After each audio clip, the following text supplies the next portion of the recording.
वो पुरी जा रही थी, जगन्नाथ यात्रा में जो लोग जा रहे थे उसमें बहुत सारे लोग ऐसे सवार थे। एक लड़का और एक लड़की दोनों दोस्त थे और वो दोनों जगन्नाथ यात्रा के लिए जा रहे थे। ये ट्रेन आगरा में रुकती है और आगरा में ये लड़का और लड़की दोनों पेठा खरीदने के लिए स्टेशन पर उतरते हैं। दोनों स्टेशन से पेठा खरीद रहे होते हैं और जैसे वो पैसे दे रहे होते हैं इतने में ट्रेन चल पड़ती है। ट्रेन जैसे ही स्टार्ट हुई दोनों घबरा गए और भागते हुए ट्रेन की तरफ जा रहे थे ताकि किसी भी तरीके से ट्रेन को पकड़ ले, ट्रेन में बैठ जाएं। लेकिन लड़की के पैर में चोट लगी हुई थी, इसीलिए लड़की तेजी से भाग नहीं पा रही थी, चल नहीं पा रही थी। और ऐसा करते हुए रेलवे के एक अधिकारी ने उन्हें देखा कि उनकी ट्रेन छूट रही है और परेशान हो रहे हैं। कोई ऐसा हसल नहीं था, कोई बहुत रश नहीं था और सिचुएशन बाकी सारी चीज़ें अंडर कंट्रोल थी। ऐसे में ये जो स्टेशन के पे रेलवे के अधिकारी थे, ये सीनियर अधिकारी थे और इनको ये कानूनन हक होता है कि ऐसी किसी भी स्थिति में वो ट्रेन को रुकवा सकते हैं अगर उन्हें लगता है वो जायज़ है। तो उन्होंने वॉकी टॉकी के ज़रिए लोको पायलट को बोला कि ट्रेन 2 लोगों की छूट रही है और ऐसे में अभी बस ट्रेन खुली ही थी तो वो ट्रेन रोक दी ताकि ये दोनों लोग जो हैं वो ट्रेन में चढ़ जाएं और आगे की ओर जा सकें। तो लोको पायलट ने ट्रेन रोक दी अधिकारी के कहने पर। ये दोनों जैसे तैसे भागते भागते किसी भी कोच में, जो कोच सामने था उसमें जाकर अंदर चले गए और बैठ गए। जैसे ये लोग अंदर बैठे, पीछे से आरपीएफ के 4 जवान आए। उन्होंने बोला कि तुम दोनों ने चेन पुल किया है, यानी कि चेन ट्रेन की खींची है, जो कि इमरजेंसी सिचुएशन में खींची जाती है, इसीलिए इस जुर्म में तुम्हें फ़ाइन देना पड़ेगा। और 1000 रुपये फ़ाइन इन दोनों से ले लिया और इसकी कोई रसीद भी उन दोनों को आरपीएफ यानी कि रेलवे पुलिस फोर्स ने नहीं दिया।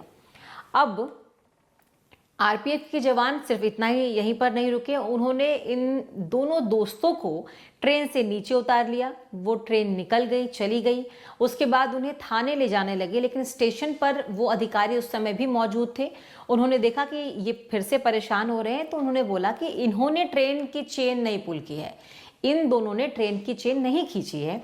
वो उन्होंने लोको पायलट को बोला था कि वो ट्रेन रोक दे क्योंकि कुछ लोगों की ट्रेन छूट रही है और ऐसे में उस लड़की के पैर में चोट भी लगी थी, इसीलिए उन्होंने इसको देखते हुए ट्रेन रुकवा दी, ऐसा वो कह रहे थे। और वो दोनों दोस्त भी यही बोल रहे थे, अगर हमने ट्रेन खींची होती, चेन खींची होती, इसका मतलब हम अंदर होते, पर हम तो स्टेशन पर थे, हम ट्रेन की चेन कैसे खींच सकते हैं, इसीलिए हमने चेन पुल नहीं किया है। वो भी अपनी बात लगातार बोल रहे थे, लेकिन आरपीएफ वाले बात सुन ही नहीं रहे थे। लोको पायलट को किसने रुकवाया ये जिम्मेदारी खुद वो अधिकारी ले रहे थे, लेकिन वो उनकी बात भी नहीं सुन रहे थे और ऐसे बहुत बहस होने लगी। बहस में आरपीएफ के एक पुलिसकर्मी ने, एक जवान ने रेलवे के अधिकारी को थप्पड़ मार दिया और उसके बाद बाकी आरपीएफ वालों ने भी उन पर हमला कर दिया और उन्हें उनकी बहुत पिटाई की गई, लात घूंसे बरसाए गए। और ये वीडियो आप देखिए, एक रेलवे के सीनियर अधिकारी को, जिनके पास हक है, जिसके पास ये कानून है कि वो ज़रूरत के हिसाब से, उन्हें अगर लगता है एथिकल है, उन्हें अगर लगता है कि ज़रूरत है तो लोको पायलट को बोलकर ट्रेन रुकवा सकते हैं। ये कानूनन उनकी ड्यूटी जो है, उनके पास ये अधिकार है और इस अधिकार का ही उन्होंने पालन किया। इस अधिकार के तहत ही उन्होंने लोको पायलट को बोला कि ट्रेन रोक दो, 2 लोगों की ट्रेन छूट रही है। लेकिन इसके बावजूद आरपीएफ के ये कर्मचारी, आरपीएफ के जवान इन्हें किस तरीके से पीट रहे हैं। ना सिर्फ पीट रहे हैं, 4 आरपीएफ के कर्मी इनके दोनों हाथ, दोनों पैर को पकड़कर रेलवे स्टेशन पर 300 मीटर तक घसीट कर उन्हें बाहर तक लेकर जाते हैं, उन्हें मारते पीटते हुए। वो भी तब जबकि उन्होंने जो किया वो गलत नहीं था, वो एथिकली भी गलत नहीं था, वो कानूनन भी गलत नहीं था, उनके पास अधिकार है।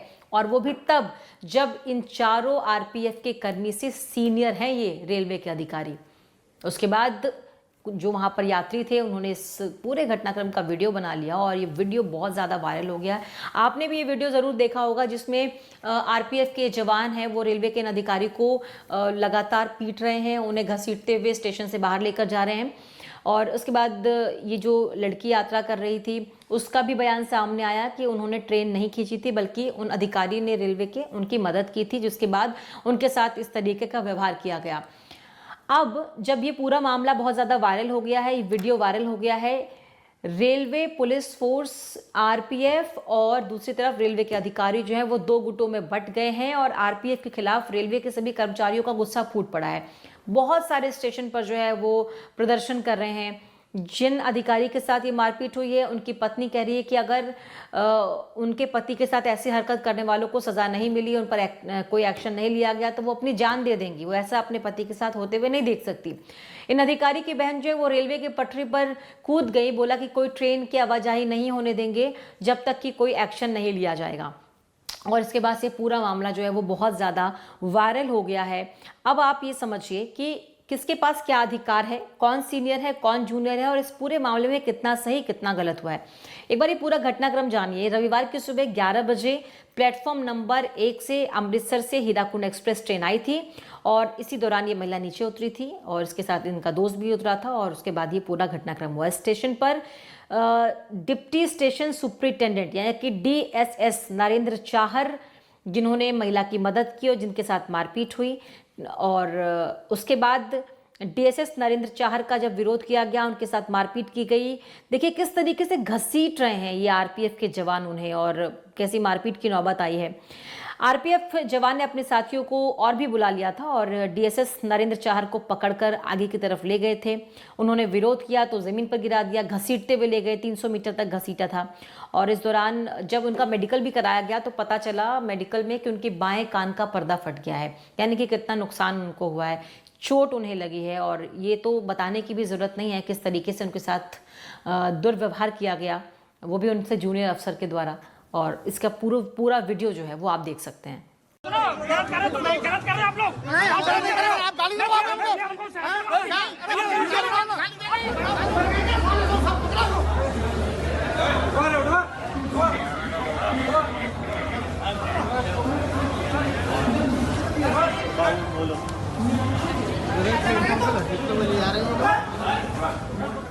और जब ये पूरा मामला बहुत ज़्यादा तूल पकड़ चुका था उसके बाद खुद रेलवे के पीआरओ ने बताया कि जिन 4 आरपीएफ के कर्मचारियों ने DSS के साथ ये बदसलूकी की, उन चारों को सस्पेंड कर दिया गया।